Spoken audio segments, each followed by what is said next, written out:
Today on the TMZ Podcast. Welcome to the TMZ Podcast. Harvey Levin here. Charlie Neff here. Courtney here. And Fabian here. Okay, we are obviously going to start with this concert, and we know a lot. So, you know, we don't have to belabor this because I think everybody knows 8 people dead, hundreds injured, and whatnot. At Astroworld. So, the big story that we broke today is there was a promotional video that for this concert where they're ballyhooing these crowd surges where people are knocking down barricades to get inside the venue. Yeah, so basically this promotional video was released earlier this year, I think sometime in the spring. It has apparently since been scrubbed from Astroworld's YouTube pages and other social pages. They left it on Instagram. Maybe it's an oversight. Maybe they didn't see it, but we captured it. It's up on the site, and it shows it's spliced together clips from 2019, because the last time Travis had Astroworld in Houston was in 2019. We covered that at the time. There was a stampede. He was arrested and cited for inciting a riot at the time. What the promotional people did this year was take clips from that year, news clips, civilian clips, spliced it together, hyping up the fact that it's chaotic, that it's dangerous. And the vibe that I get from it is, come, enter if you dare. Kind of like almost like they're celebrating it. Glorifying it. And you got to remember that before this concert began Friday night, the exact same thing happened. They surged the area. Yep. They knocked down barricades. Yep. And it was concerning enough that the Houston police chief went to Travis Scott's trailer and warned him and said, I'm really concerned about the energy of this crowd. Yeah, you would expect that he said, hey man, like try to keep it tame. I imagine he said something to that effect. Travis probably said, yeah, I got you. Did the exact opposite. But this is Travis Scott's promotion. Like, this is how Travis, like, he calls his fans the Ragers. Like, this is what he always does. In Lollapalooza, he told his fans to break, like, the barricades. He always tells his fans to rush the stage. That's what the Travis Scott environment is at his shows. And that's a fair point. This is Travis Scott's brand. This is part of his artistic identity. This is his image. And we've known about Travis Scott for years. People have been paralyzed at his concerts. He's been sued. You know what I mean? So we've known Travis. It's just so sad because, you know, not everyone is there looking to risk their lives. You're right. One of the victims was 14 years old. This kid. Well, you're never looking for that, like, at like a festival. But I also think there were, with 50,000 people, there's a lot of people there who didn't know this stuff happened. Well, there was definitely more than, I feel like, the 50,000 people. There was a report that 5,000 extra tickets got sold the night before. And he even said on his Instagram post about this festival, it got sold out, but I don't care. We're going to find a way to sneak you in. Like, we're going to get you in. Don't worry about it. So let's talk for a minute about what happened when the calamity started. Because, you know, the police chief said that the concert went on for 40 minutes. That's not what we know. It's not accurate, no. It went on for at least an hour and 15 minutes. People are saying that it started at 9 p.m. sharp.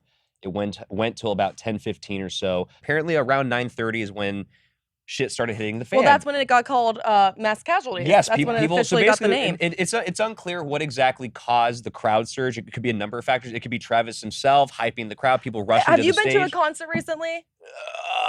That's what, honestly, how many people were at this concert? There were so many people, but like I was just at a concert recently, and when you're in like the front and you're near it, when the performer comes on, it's like a wave, and you just get smashed in, and it maybe even doubly so for someone like Travis Scott. But this didn't happen the second he walked up. This started about 10, 15 minutes in. Yeah. Yes. And so basically what happened, I mean, there's a number of things that are potentially happening. People are getting trampled. People are getting stomped on.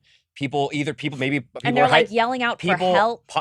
People might be hyperventilating, getting dehydrated, overheating. But we should also talk about what we were hearing since Saturday. Yeah, and there's these hypodermics. Yeah, so we obviously heard that somebody was apparently injecting at least one person with a syringe with a needle, and the police with something that caused this person to pass out, and they needed Narcan to revive him. Yeah, and the police confirmed this. They said, they said that there was reports of it. They haven't talked to the actual security guard yet. No. They said they've now confirmed the cops confirmed it. Well, but on Saturday at the press conference, at the end of it, the chief said that they haven't. We actually broke this, that we had talked to people who said that something did happen to one of the people, and ultimately the chief said that. Yeah, the chief acknowledged that somebody did appear to have been injected with a hypodermic needle. It was a security guard who was apparently trying to restrain. And they got to give him Narcan, right? Yeah, so somebody sneaks up behind him or whatever, sticks him with the needle in the neck, and injects him. The guy passes out from this. I will tell you,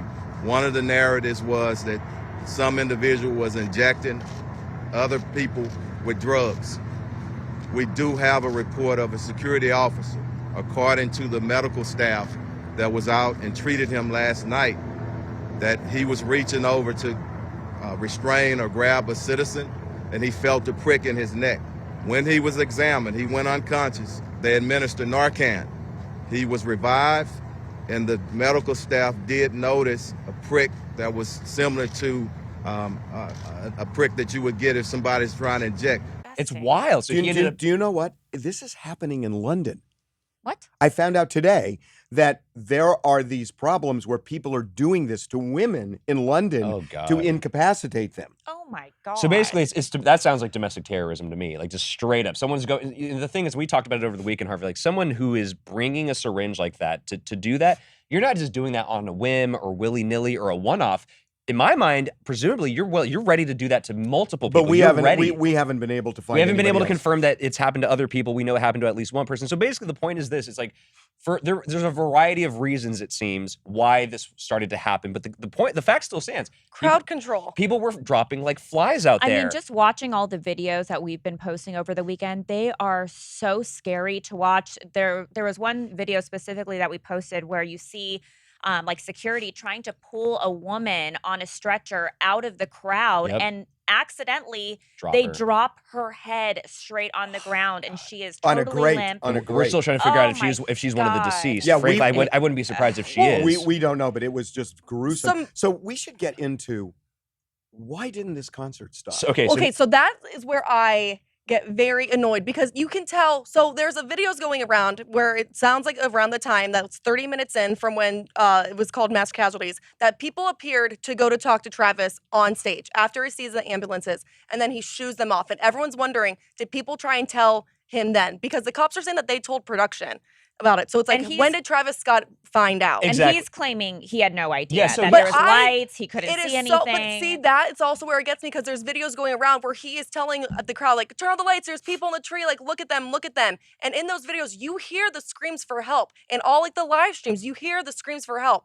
I just find it, and then he even calls out for security. Hey, go get the guy, go get the guy. But he never makes sure that the guy's fine. He never says, hey, stop, let the ambulance get through. I'm not going to perform unless you guys let that ambulance through. He said, make the ground shake. After he saw the ambulance, he said, make the ground shake. He didn't make sure it got out, and that's where I get so upset at Travis Scott. He has a responsibility to the people there. He does, and this is kind of what it boils down to. Travis Scott and Kylie are they were very calculated in what they said they did know. They said, we weren't aware of the severity. We weren't aware of people dying. That's what they said. We weren't aware of the deaths. Fine, I can give you that. Maybe you weren't aware of people that were literally dying, but there's too much video evidence showing that both Travis acknowledged things. There's a video of him on stage seeing the ambulance working its way through the crowd, and he points it out. He goes, what the F is that? What the F is that? That's what I'm talking about. And then after that, he said, make the ground shake. He said, make the ground shake. There's another video. But you guys, if he actually knew people were dying, there's no way. I don't care. I do not care. There has been so many other artist performers that have stopped the concerts and said, are you okay? Make sure, definitely has a responsibility to ask. I think he did that for one time. There's a video clip. It's such an eerie clip because look, so Travis Scott is up on this platform or something, some elevated rafter or something. He's up there performing.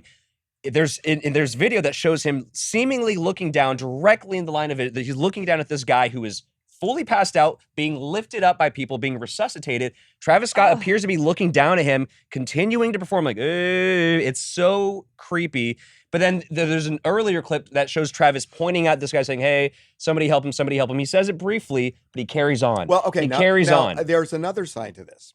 And the other side is this, that, because I remember Woodstock, that, people were passing out from drug overdoses, heat exhaustion, everything, for all sorts of reasons. The whole gamut, right? And from then on, people pass out at concerts all the time. Yeah, right. It happens. And so you never stop a concert because a few people are passing out. So the question is, because the person you just mentioned, Fabian, or another person you mentioned, Charlie, if he saw that, that doesn't mean he knows the scope of this, because this happens at concerts. You're right, but so in his apology, when he made his video, when he like talked about the statement finally, why didn't he say in that, I wish someone would have told me earlier, I would have done something if I knew that people were dying? Because apparently the cops said that they told production that it was a mass casualty at 9:30. By the way, did you know? So why didn't he say something? Like, because if I was Travis Scott, I would be pissed if production knew that people were dying and they didn't tell me and let me perform for 45 more minutes or so. That's the real question, Harvey. Like, what exactly did Travis Scott know and when? And he's making it seem, based on his comment and his statement, he just didn't know at all. He and Kylie, so no one on his he's team pleading knew? ignorance. He's fully pleading ignorance. Do we ever see him go off stage though? Like, are we just expecting? But someone I'm telling to run someone out? on his team should know, and they can get a hold of him. Here's the thing: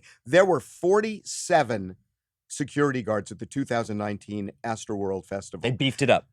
Big time. Like 500. There were more than 500 and tons this time. of cops on so hand. With there was all over 1,200. And so there were cops that were filming the concert from the front, and it's like people are dying behind them. So it's like it is baffling to me that somebody just didn't jump up and say, "Stop! Everybody, stop!" And so here's the thing. So this is interesting. So the chief of police, Troy Finner, during the press conference, he said this. He was so odd. He said, "You cannot just close when you got 50,000 and over 50,000 individuals. Okay, we have to worry about riots when you have a group that's young." I think that time that I gave you from like just a little bit after 9:30 to 10 minutes after 10 to get that closed down, and there was a cooperation and discussion between promoters, our fire department, the police department, and NRG officials. So I think that part was pretty good. Well, possibly one of the reasons why it didn't stop sooner is because this could have sparked a riot. So he said that. He acknowledged that if we would have stopped it any earlier, it could have backfired on them, which to me was baffling.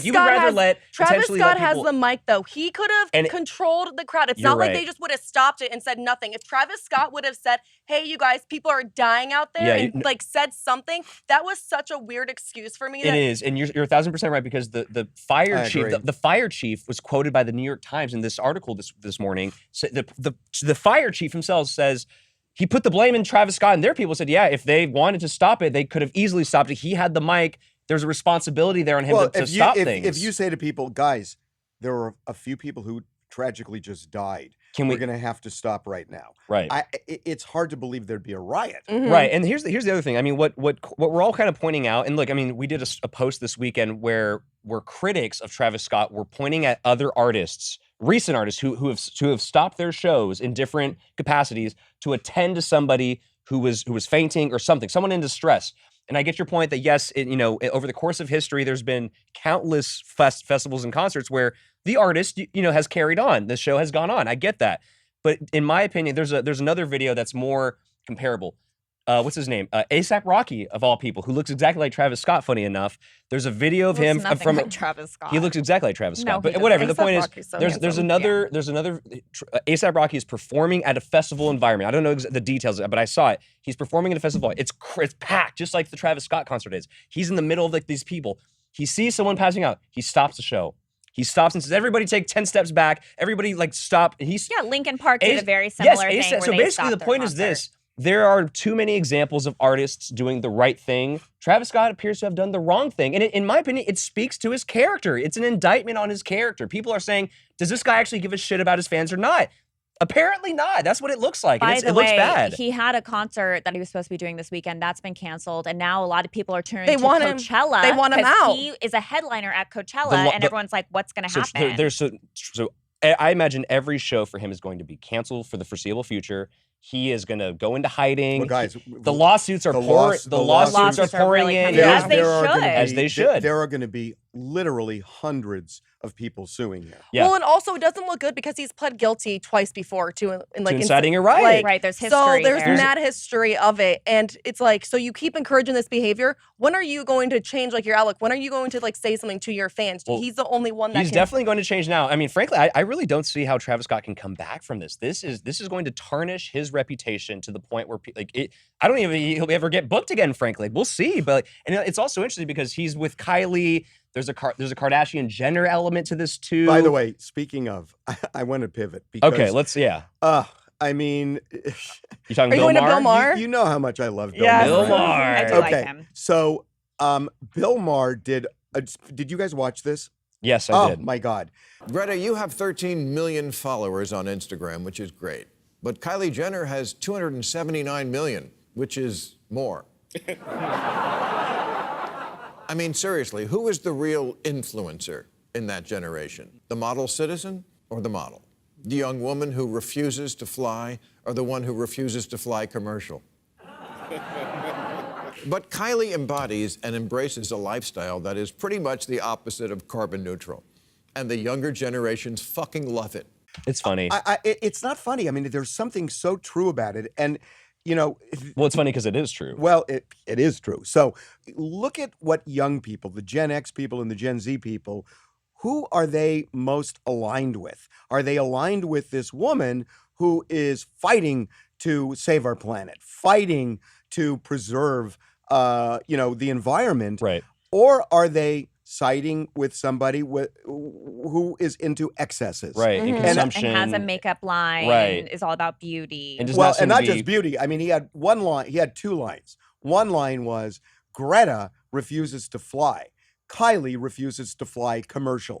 Yeah, I mean, and you know, Polar and then he got into this thing where Greta was talking about the Australian outback that was burning up and it was killing animals. Right. Kylie then kind of joined and said the same thing, but then put a picture up of mink slippers. Yeah, her Louis Vuitton one. And so, you know, what he said was people have a choice and they've chosen.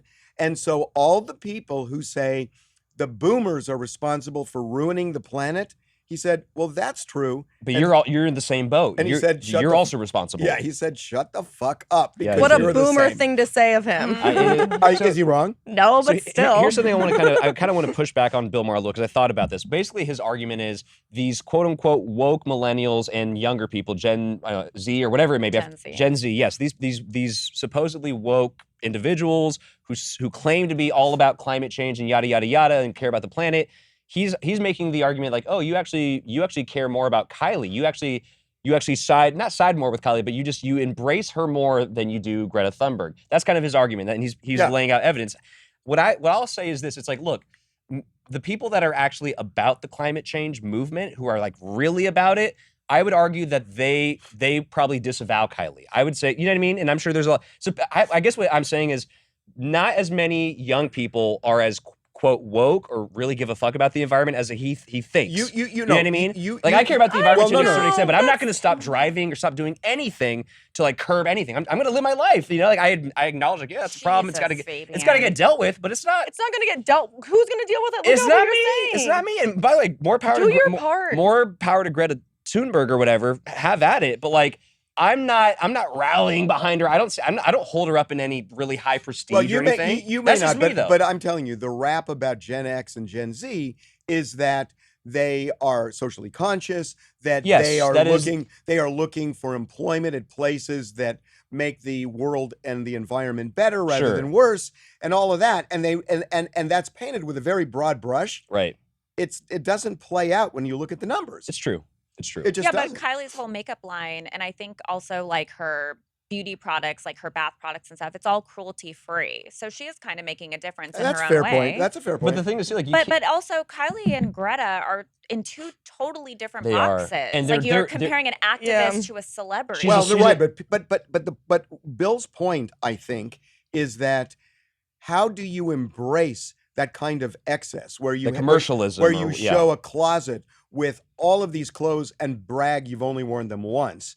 And, you know, people have a choice on what to embrace. Can we just be honest? Like what Bill is getting at with Kylie specifically, it's like, look, this is just human nature. We are enamored with the lifestyles of the rich and famous. We have been since the dawn of time, I feel like. Anytime that the first celebrity that showed up, we've been obsessed about their lifestyle. Fred Flintstone. Honestly, since we work at TMZ. I mean, we work at TMZ. We do this for a fucking living. You know what I mean? So anyway, it was an interesting, you know, comparison or whatever. But anyway. Okay. Let's talk about Vin Diesel and The Rock.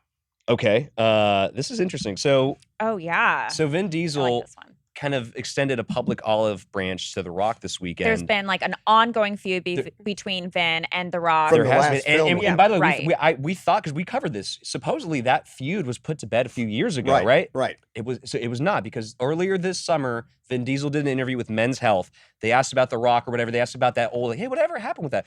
Vin Diesel basically chalked it up to, yo, I was giving The Rock tough love. And the reports out about what exactly was happening was that Vin Diesel was basically being a jerk, being hard on The Rock. They both, to clarify, they both do Fast and the Furious together. They're both in the movie. Well, it's Vin Diesel's. It's Vin Diesel's. Yeah, it's Vin Diesel's franchise, Right. and The Rock has been in like 4 or 5 installments of it, including a spinoff. But basically, Vin Diesel was being a hard ass on The Rock, demanding that he act better, demanding and supposedly being a jerk to a lot of people on set. A lot of people were afraid to confront Vin. The word is that The Rock confronted him and said, "Yo, stop being such a jerk," and whatever. That's where the clash is. If one supposedly. person can confront Vin Diesel, It's The Rock. Exactly. So obviously they were beefing over that. Supposedly they put it to bed. Vin Diesel reignited the beef in June, saying, "I gave The Rock tough love." The Rock was asked about it shortly thereafter by THR, and they said, "Hey, how'd you respond to that?" And The Rock said, "I just laughed. I laughed and I laughed and I laughed, and good luck to them and good luck to the whole franchise." That's what he said. It's in the interview. So now Vin Diesel's coming forward and saying, "Hey, the final movie, part 10 is coming out. We're working on it. I want The Rock to be back in it. I want Hobbs, that's Agent Hobbs or whatever. I want him back in. You got to be in this movie. You're a key part of the storyline. Come and join me, brother." Like he called him like my little brother or something or whatever.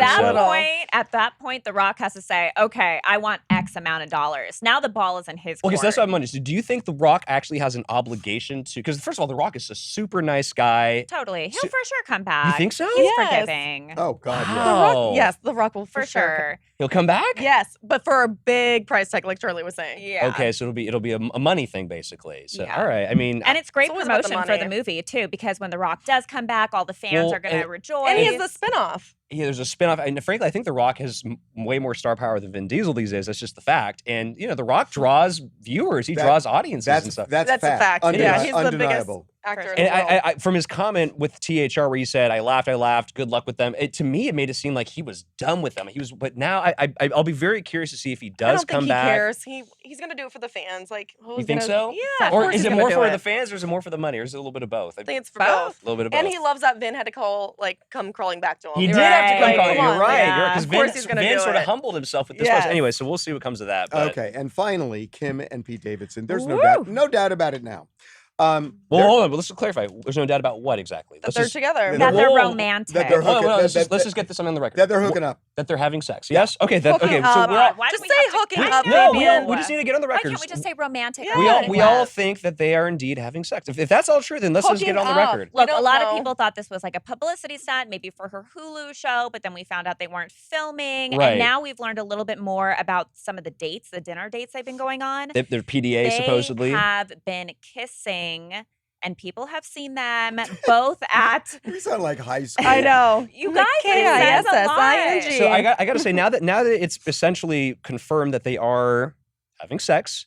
Well, that's not. That's not confirmed. No, Fabian, it's not confirmed. We're just making an assumption they're grown Well, up. it- Her listen, and Ray J having the- sex the- is confirmed. Yeah, Right. for It's sure. not But confirmed. the evidence and Kanye. The And evidence, Kanye, yes. the evidence suggests that they are perhaps having sex, which, if true, again, if true, is God. the. I literally cannot wrap my head around it. I'm still stunned. Why? You're just jealous. I am jealous. I'll firmly admit that because it should be me. But anyway, no, I'm just kidding. But no, the fact that Kim is just so, and you cannot deny this. You can say, no, she's not out of his league. She is 1,000% out of his league. She's on another stratosphere of That doesn't celebrity. mean- It doesn't matter. Yeah. I mean, apparently it doesn't. I It like. doesn't. Oh, I- excuse me. I Can like I see? rankings. Can I see your IMDb before Yeah. we Yeah, get? you've No, said nothing people when don't George do Clooney was dating all these like coming up models. You've said But they're nothing nobodies. about Leo dating They're models. nameless, faceless people. They're just attractive. But Pete Davidson he's on the totem pole of celebrity. He's down here. Kim's up here. He is level But why jumping. does that matter? He's level jumping. He's not clearly level got something that jumping. all the other guys don't have. Well, yeah, Pete yeah. has dated a lot of famous women. Why are He you? has, he Why? has. Why on earth are you saying that you can only date somebody who's got your celebrity? Look, level? I'm It's just, I'm ridiculous. half joking, that's obviously. I'm ridiculous. half joking. I'm kind of playing gatekeeper here. Excuse me. a And little by the bit. way, and who should she be dating? Because she's more famous than any of the So guys. I got to say this: the fact that Kim Very actually stooped down to date Pete Oh, Davidson. God. Oh no! God. Just She hear did me not out. Fabian, Just hear down. me out. But hear me out. And the fact that Ariana married a nobody